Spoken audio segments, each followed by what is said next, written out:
تو پیسے نہیں لگے آپ کے؟ جی انور بھائی پیسے پارٹی کے تو لگے ہوں گے؟ پارٹی کے یقیناً لگے پیسے، ڈیفینیٹ بینر لگے تھے، کیونکہ اوسط درجے کے گھرانے کا آدمی جب الیکشنز وغیرہ میں آتا ہے اس کا پیسے تو نہیں ہوتے. ہاں بالکل بالکل بالکل. تو اپنے گھر کے خرچہ چلانا ہی مشکل ہوتا ہے، تو اس کے بعد الیکشن میں حصہ لینا، اس میں پیسے چاہیے ہوتے. جی تو وہ پارٹی نے دیے. جی وہ سب کے پیسے جو ہے وہ پارٹی ہی خرچ کرتی ہے، وہاں کے یونٹ سیکٹر.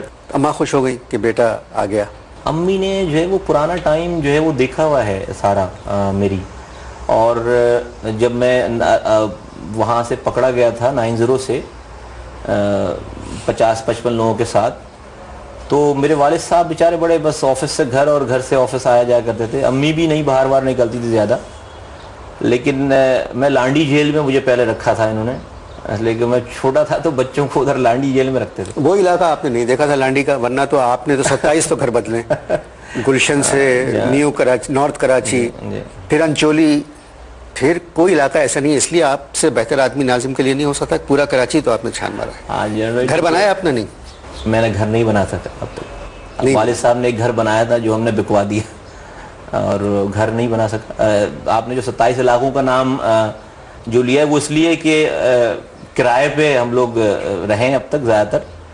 تو یہاں سے جائیں گے تو پھر کرائے گھر پہ؟ جی بالکل، یہاں سے جائیں گے تو کرائے پہ گھر پہ رہیں گے. تو کوشش نہیں کی کہ کرایہ گھر نہ ہو؟ نہیں، اس نظامت میں کہ تنخواہ میں آپ اگر اپنا گھر چلا لیں تو بہت بڑی بات ہے. اس نظامت کی جو تنخواہ ہے اس میں اگر آپ اپنا گھر چلا لیں تو بہت بڑی بات ہے. گھر کے آپ ایک سائیکل بھی نہیں لے سکتے آنیسٹلی اسپیکنگ. لیکن شاید میں یہ چیزیں بولتا نہیں ہوں، بتاتا نہیں ہوں کہ آج کے اس دور میں میرا نہیں خیال ہے کہ جو ہے وہ کوئی میری بات پہ یقین کرے گا، نہ میں کسی کو یقین دلانا بھی نہیں چاہتا. خیر اچھا یہ بتائیں مصطفیٰ کہ آپ جیسے میں نے کہا کہ کراچی کے ان علاقوں میں رہے جہاں اوسط درجے کی آبادیاں اور بڑے اچھے لوگ رہتے ہیں، انہیں محبت ہے اس ملک سے، انہیں اس سرزمین سے محبت ہے، مگر ان علاقوں کا حال کیا ہے؟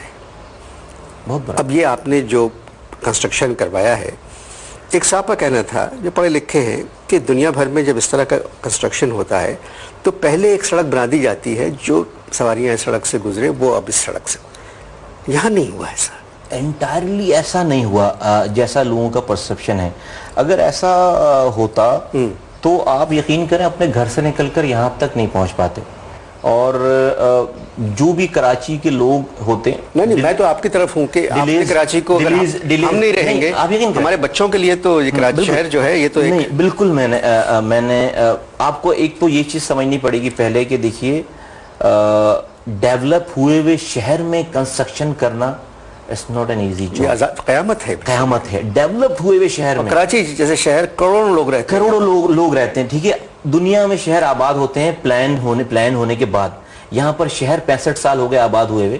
آج ہم پلاننگ کر رہے ہیں، آج ہم ماسٹر پلان بنا رہے ہیں. تو بنے ہوئے انفراسٹرکچر کے بیچ میں انفراسٹرکچر ڈالنا یہ اٹس این ہرکیولس ٹاسک.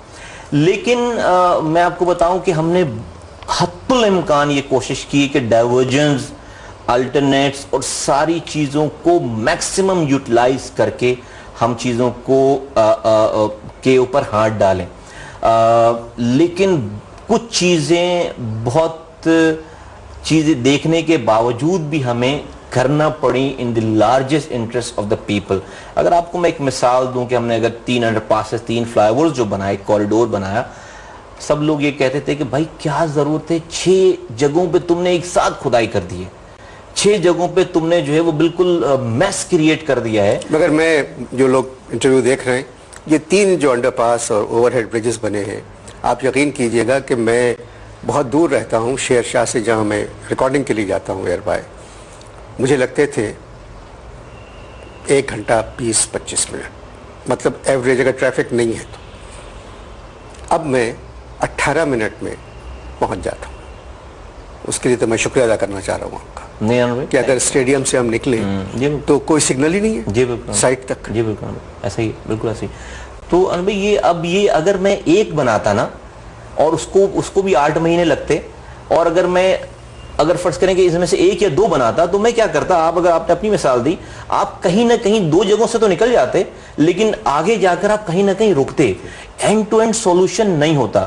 تو یہ مجھے اب میں 4 سالوں تک اس کی تختیاں لگاتا رہتا اور 4 سالوں تک ایک ہی کوریڈور کو انوگریٹ کرتا رہتا اور بتاتا رہتا. لیکن میں نے ایسا نہیں کیا. میں نے ایک رو میں جو ہے وہ ایک ساتھ ایٹ اے ٹائم, میرے اوپر بھی بہت زیادہ پریشر تھا, مجھے بھی لوگ ڈیفینیٹلی میری پارٹی کو لوگوں نے ووٹ دیا ہے, اب ان کو بھی جواب دینا پڑتا ہوگا. لوگ کرٹیسائز کرتے تھے, میں نے اس سے پہلے یہ کام کیا نہیں, میں نے تو بہت بڑا چیلنج لے لیا, لیکن میں نے اپنی روٹین سے ہٹ کر day and night round the clock, میں نے جس دن کام شروع ہوا اور اس کے ختم ہونے تک میں نے ایک سیکنڈ کے لیے بھی کام رکنے نہ دیا. جو لوگ رات کو صبح اٹھ کر دیکھتے تھے تو وہ دیکھتے تھے کام ہو رہا ہے, جب وہ واپس آتے تھے آفس سے جب دیکھتے تھے کام ہو, جب وہ سونے جاتے تھے تو دیکھتے تھے ہمیں کام کرتا ہوا. تو راؤنڈ دی کلاک ہم نے کام کیا اور الحمدللہ ہم نے آج اچیو کیا. اسی وجہ چونکہ آپ کیا ڈیولپمنٹ 59 سالوں سے ہوئی نہیں ہے, مطلب جو آج کراچی ہونا چاہیے تھا وہ آج نہیں ہے کراچی. جب بھی ہمیں دنیا سے مقابلہ کرنے کے لیے, دنیا کے برابر اپنا انفراسٹرکچر لانے کے لیے اور اپنے لوگوں کو ڈیسنٹ لائف دینے کے لیے ہمیں زیادہ ایگریسو ہو کر کام کرنا پڑ رہا ہے. اگر آپ کنٹینیوٹی میں چیزوں کو کرتے رہتے تو مجھے بھی ضرورت نہیں تھی ایک ساتھ ان چیزوں کے کرنے کی, لیکن اگر آج نہیں کریں گے تو کل کا ٹائم بہت زیادہ مشکل آنے والا ہے. تو آپ میں کوالٹی کیا تھی جس کو دیکھ کے الطاف بھائی نے کہا کہ آپ بن جائیں ناظم؟ انور بھائی یہ تو الطاف بھائی کا ہی سوال ہے کہ الطاف بھائی مطلب ایمانداری. انور بھائی میں اپنے منہ سے تو نہیں کہوں گا, میں چاہ رہا ہوں کہ آپ کہیں, لیکن یس میں سمجھتا ہوں, مجھے پتا ہے, میرے رب کو پتا ہے اور شاید الطاف بھائی کو پتا, وہ قائد ہیں, ان کو جو ہے وہ ان کو شناس زیادہ ہے, وہ بالکل ہے, یہی لیڈرشپ کا کمال ہے. اور میں سمجھتا ہوں کہ مجھے میرا پتا ہے اور اللہ تعالیٰ کو پتا ہے کہ میں نے کبھی بھی بے ایمانی نہیں کی, اور بے ایمانی جو ہے وہ شاید میرے خون میں نہیں ہے. اور یس میں نے ہر چیز جو بھی چیز کی ہے ایمانداری سے کی ہے اور آج بھی کر رہا ہوں ایمانداری سے. شاید یہ بات لگی ہو, ادروائز تو مجھے نہیں. گفتگو جاری ہے, اسٹار دی.